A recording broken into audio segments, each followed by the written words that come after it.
O Caminho a Cristo, capítulo 3. Mudança de rumo. Como pode alguém ser justo diante de Deus? Como pode o pecador ser justificado?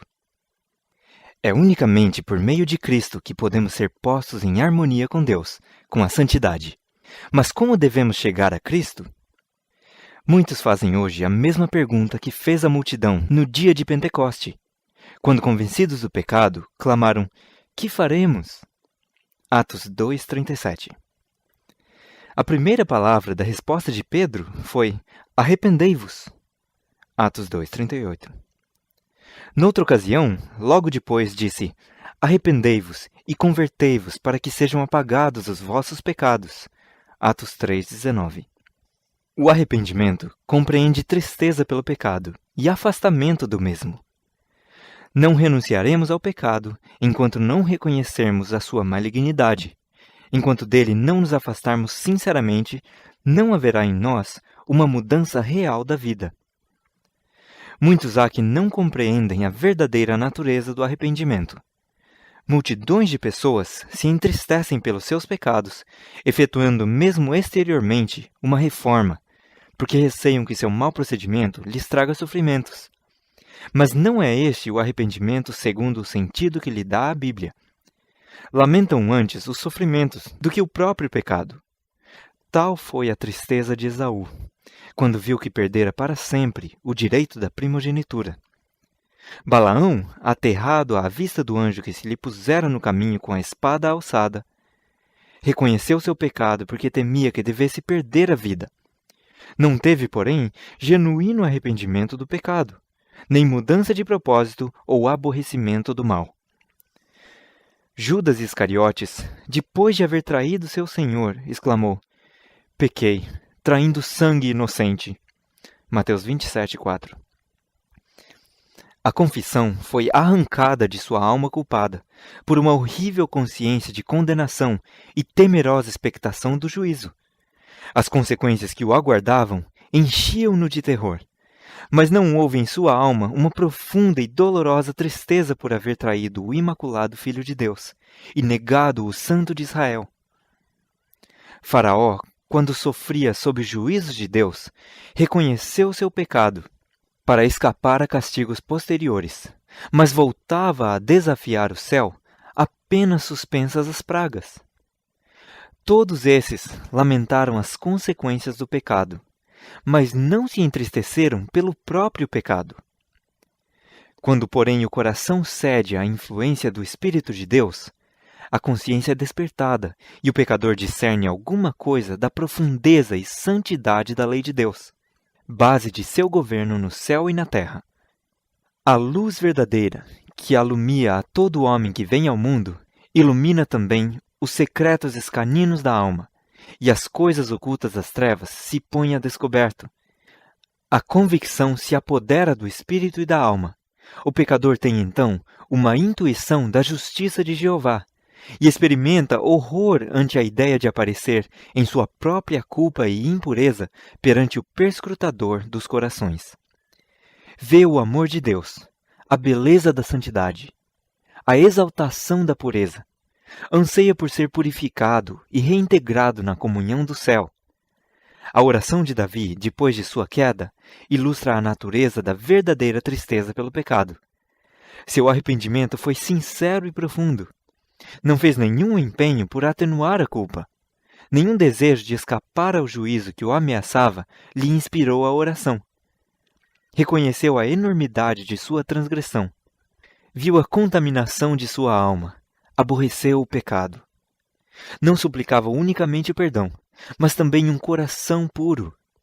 Anelava a alegria da santidade, ser reintegrado na harmonia e comunhão com Deus.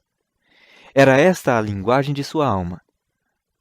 Bem-aventurado aquele cuja transgressão é perdoada e cujo pecado é coberto. Bem-aventurado o homem a quem o Senhor não imputa a maldade, e em cujo espírito não há engano. Salmos 32, 1 e 2. Tem misericórdia de mim, ó Deus, segundo a tua benignidade. Apaga as minhas transgressões, segundo a multidão das tuas misericórdias. porque eu conheço as minhas transgressões, e o meu pecado está sempre diante de mim. Purifica-me com o hisopo, e ficarei puro. Lava-me, e ficarei mais alvo do que a neve. Cria em mim, ó Deus, um coração puro, e renova em mim um espírito reto. Não me lances fora da tua presença, e não retires de mim o teu Espírito Santo. Torna a dar-me a alegria da tua salvação, e sustém-me com um espírito voluntário. Livra-me dos crimes de sangue, ó Deus, Deus da minha salvação, e a minha língua louvará altamente a tua justiça. Salmo 51, 1, 3 e 7, 10 a 12 e 14. Arrependimento como esse está além de nossas forças realizar, e só é obtido por meio de Cristo, que subiu ao alto e deu dons aos homens. Exatamente aqui está o ponto em que muitos erram, sendo por isso privados de receber o auxílio que Cristo lhes desejava conceder. Pensam que não podem chegar a Cristo sem primeiro arrepender-se, e que é o arrependimento que os prepara para o perdão de seus pecados. É certo que o arrependimento precede o perdão dos pecados, pois unicamente o coração quebrantado e contrito é que sente a necessidade de um Salvador. Mas terá o pecador de esperar até que se tenha arrependido antes de poder chegar-se a Jesus? Deve fazer-se do arrependimento um obstáculo entre o pecador e o Salvador? A Bíblia não ensina que o pecador tenha de arrepender-se antes de poder aceitar o convite de Cristo.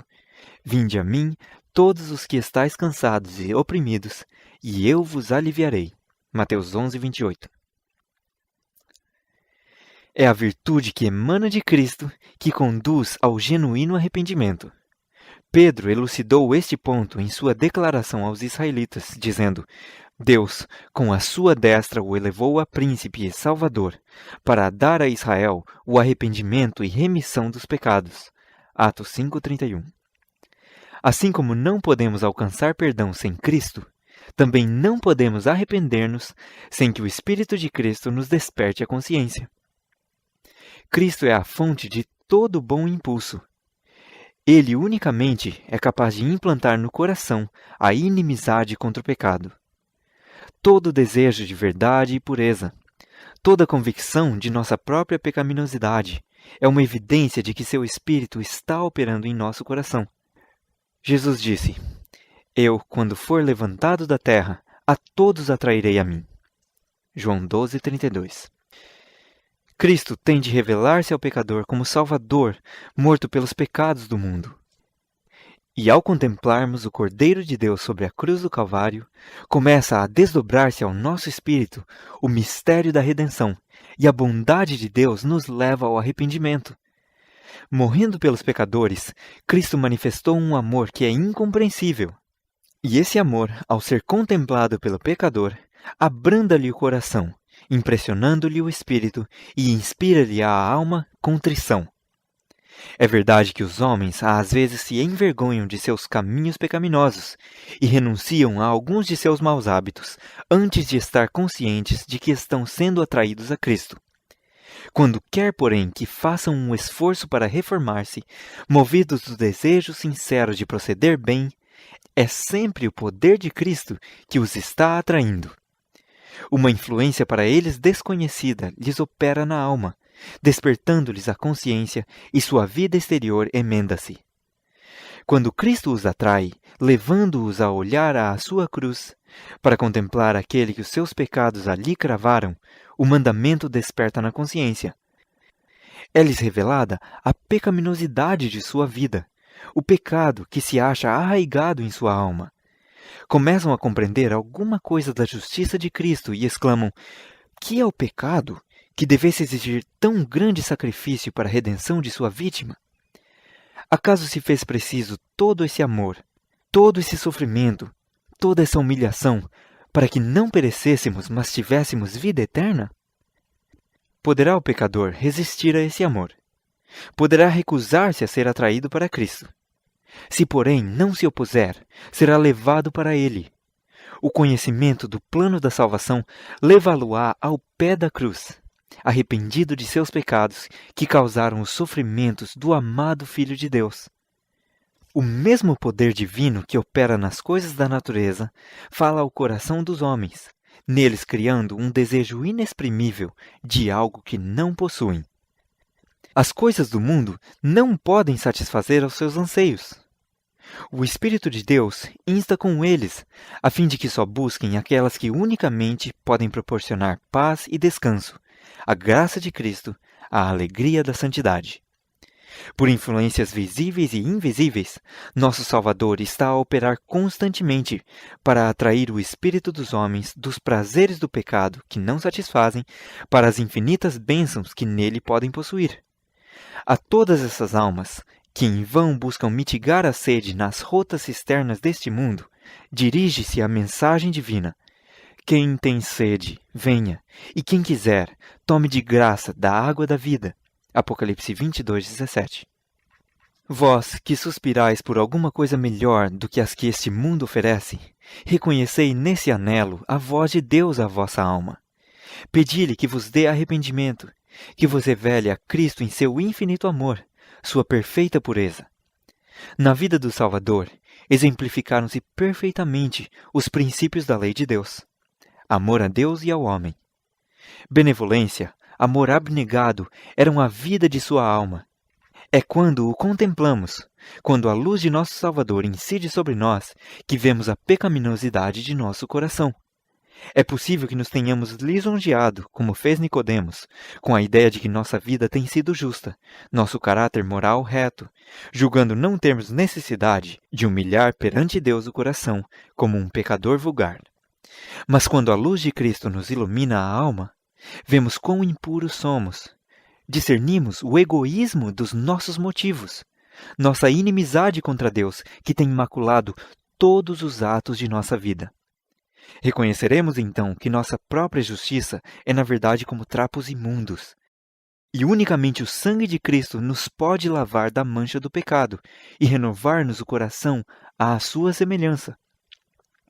Um raio da glória divina, um vislumbre da pureza de Cristo que nos penetre na alma, tornará dolorosamente visível toda a mancha do pecado, pondo a descoberto a deformidade e defeitos do caráter humano.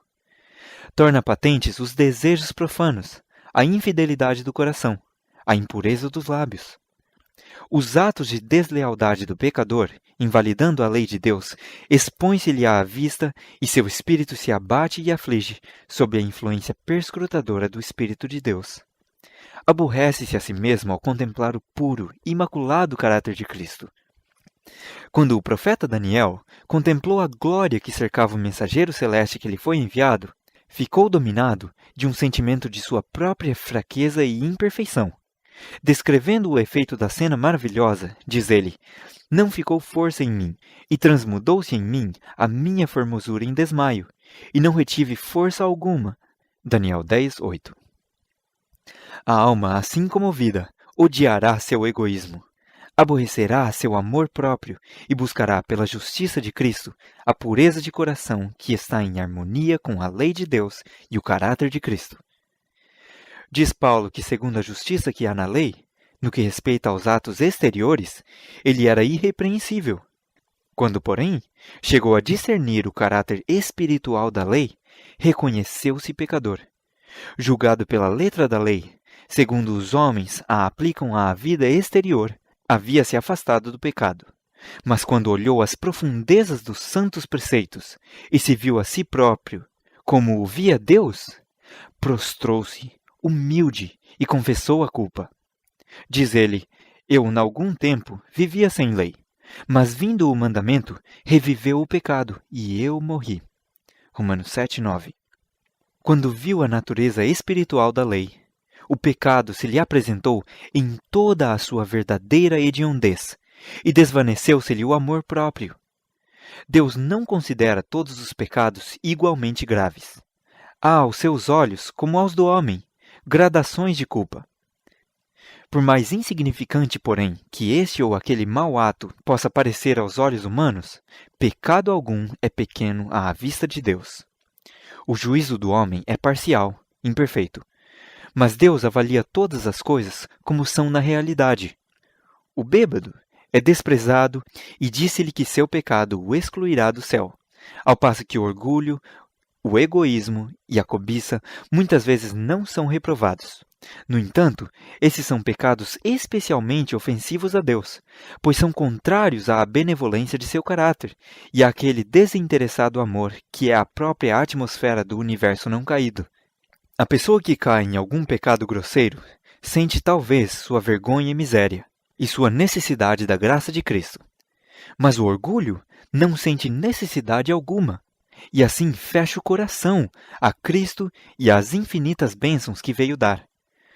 O pobre publicano que orava, ó Deus, tem misericórdia de mim, pecador, considerava-se homem muito ímpio, e outros assim o consideravam também. Mas sentia a sua necessidade, e arcando ao peso da culpa e da vergonha, veio perante Deus, pedindo-lhe misericórdia.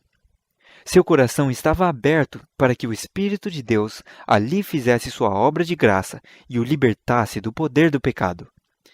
A oração jactanciosa e plena de justiça própria do fariseu revelou que tinha o coração fechado à influência do Santo Espírito. Pela distância em que se achava de Deus, não percebia sua própria corrupção, em contraste com a perfeição da santidade divina. Não sentia necessidade de coisa alguma, e coisa alguma recebeu. Quando virdes vossa pecaminosidade, não espereis até que vos tenhais melhorado.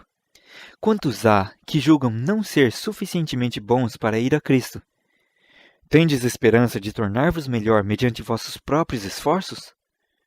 Pode o etíope mudar a sua pele, ou o leopardo as suas manchas? Nesse caso, também vós podereis fazer o bem, sendo ensinados a fazer o mal. Jeremias 13:23. Só em Deus é que há socorro para nós. Não devemos esperar persuasões mais fortes, melhores oportunidades ou um temperamento mais santo. De nós mesmos, nada podemos fazer. Temos de ir a Cristo exatamente como nos achamos. Mas ninguém se iluda com o pensamento de que Deus, em seu grande amor e misericórdia, salvará ainda mesmo os que lhe rejeitam a graça. A tremenda malignidade do pecado só pode ser avaliada em face da cruz. Se os homens insistem em que Deus é bom demais para rejeitar o pecador, olhem eles ao Calvário. Foi por não haver outro meio de salvar o homem e por ser impossível, sem esse sacrifício, escapar o gênero humano ao poder corruptor do pecado e ser restaurado à comunhão com seres santos, impossível tornarem-se os homens de novo participantes da vida espiritual, foi por isso que Cristo tomou sobre si a culpa dos desobedientes e sofreu em lugar dos pecadores. O amor, sofrimento e morte do Filho de Deus atestam a terrível enormidade do pecado e revelam que não há escape de seu poder nem esperança da vida mais elevada senão pela submissão da alma a Cristo.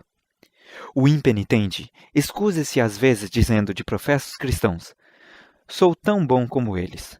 Não são mais abnegados, nem mais sóbrios ou circunspectos em sua conduta do que eu. Amam os prazeres e são condescendentes consigo mesmos, da mesma maneira que eu. Tornam assim as faltas dos outros uma desculpa para a sua própria negligência do dever. Mas os pecados e defeitos alheios não excusam a pessoa alguma, pois o Senhor não nos deu um modelo falível e humano. O imaculado Filho de Deus é que nos foi dado para exemplo, e os que se queixam do mau procedimento de professos cristãos são justamente os que deveriam apresentar melhor vida e mais nobre exemplo. Se tem tão elevado conceito do que deve ser o cristão, não será tanto maior o seu próprio pecado? Sabem o que é justo, todavia se recusam a fazê-lo. Guardai-vos da procrastinação. Não adieis a obra de abandonar vossos pecados e buscar por Jesus a pureza de coração. Nisto é que milhares e milhares têm errado, para sua perda eterna. Não me demorarei aqui sobre a brevidade e incerteza da vida, mas há um terrível perigo, perigo que não é compreendido suficientemente, em adiar atender à voz suplicante do Santo Espírito de Deus, preferindo viver em pecado, pois isto é o que é, na verdade, esse retardamento.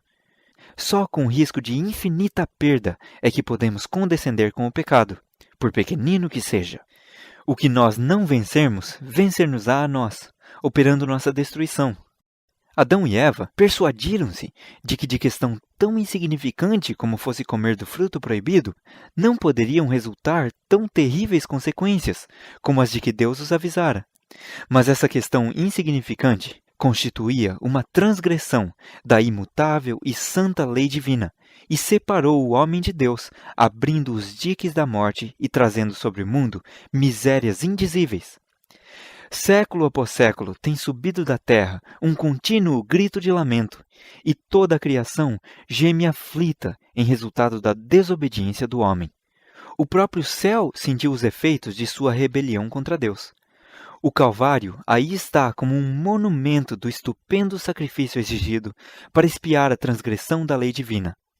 Não consideremos o pecado coisa trivial. Cada ato de transgressão, cada negligência ou rejeição da graça de Cristo recai sobre vós mesmos, endurece o coração, deprava a vontade, entorpece o entendimento, tornando-vos não só menos inclinados a ceder à eterna súplica do Santo Espírito de Deus, como também menos capazes de o fazer.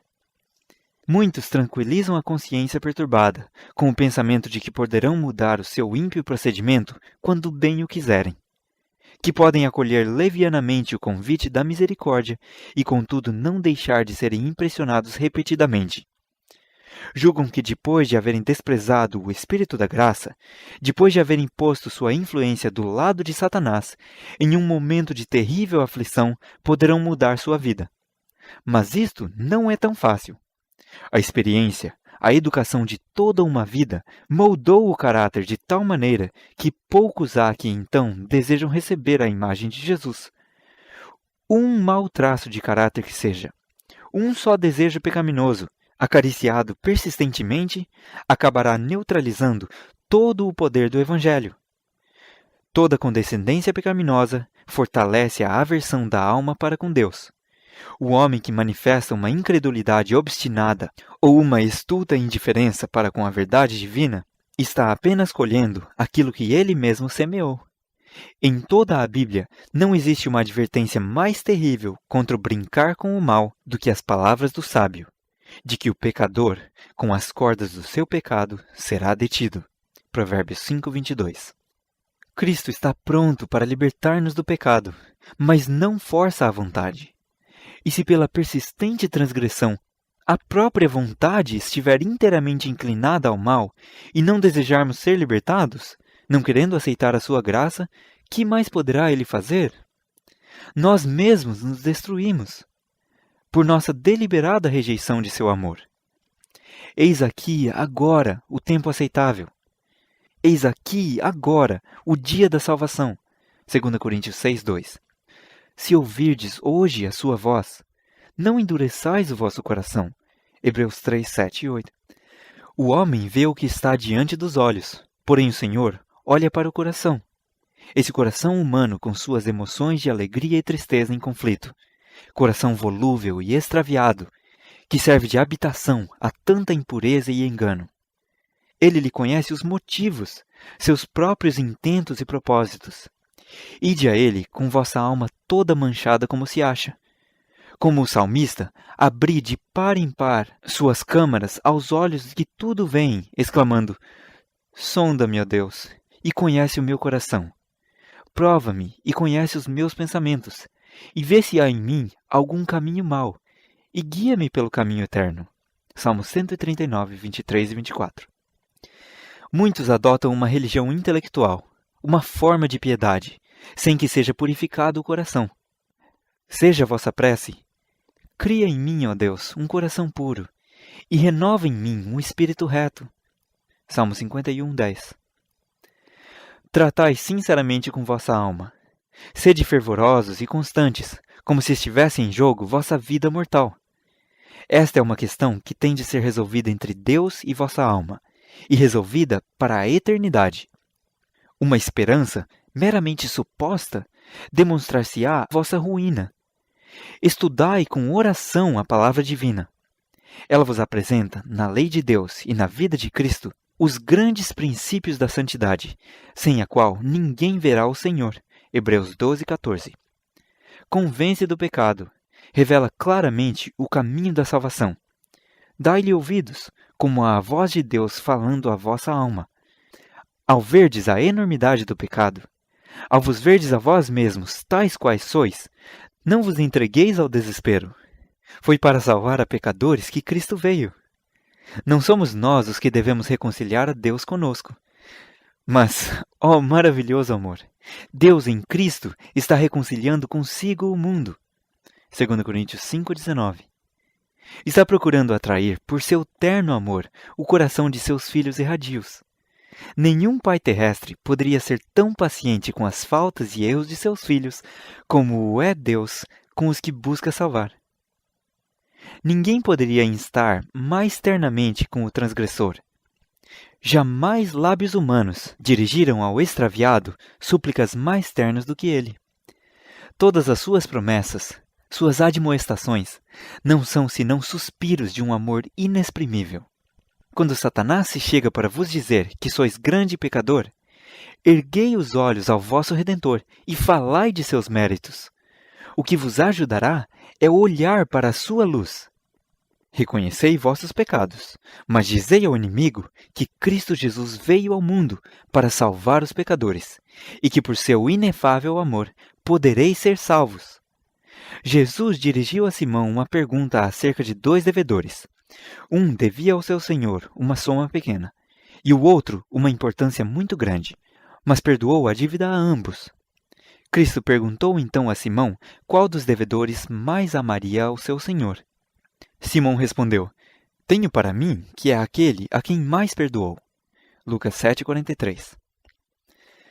Fomos grandes pecadores, mas Cristo morreu para que fôssemos perdoados. Os méritos de seu sacrifício são suficientes para serem apresentados ao Pai em nosso favor. Aqueles a quem mais perdoou, mais o hão de amar, e mais próximos de seu trono se hão de achar, para o louvar por seu grande amor e infinito sacrifício. É quando mais plenamente compreendemos o amor de Deus que melhor reconhecemos a malignidade do pecado. Quando reconhecermos a extensão do cabo que para nós foi descido, quando compreendermos alguma coisa do infinito sacrifício que Cristo fez em nosso favor, o coração se desfará em ternura e contrição.